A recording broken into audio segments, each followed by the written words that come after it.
HMTV నూతన సంవత్సర క్యాలెండర్ను ఆవిష్కరణ కార్యక్రమం ఘనంగా జరిగింది. పార్వతీపురం, మన్యం, సాలూరు నియోజకవర్గాల్లోని మంత్రి గుమ్మడి సంధ్యారాణి క్యాలెండర్ను ఆవిష్కరించారు.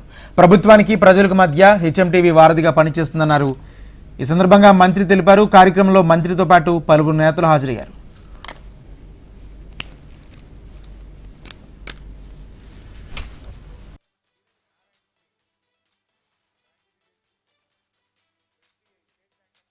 హెచ్ఎంటీవీ ప్రేక్షకులకు నూతన సంవత్సర మరియు సంక్రాంతి శుభాకాంక్షలు తెలియజేసుకుంటూ ఈ సంవత్సరంలో అందరూ సుఖ సంతోషాలతో మన చంద్రబాబు నాయుడు గారి పాలనలో కూటమి ప్రభుత్వం ఆధ్వర్యంలో అందరికీ సంక్షేమ అభివృద్ధి పథకాలు అందాలని, చాలా దుర్భిక్షంగా ఉన్న రాష్ట్రాన్ని అభివృద్ధి పదంలో నడిపించడానికి చంద్రబాబు నాయుడు గారు చేస్తున్న కృషికి మనందరం తోడ్పాటు ఇవ్వాలని, అందరం సహకరించాలని కోరుకుంటూ మరొకసారి అందరికీ నూతన సంవత్సర సంక్రాంతి శుభాకాంక్షలు.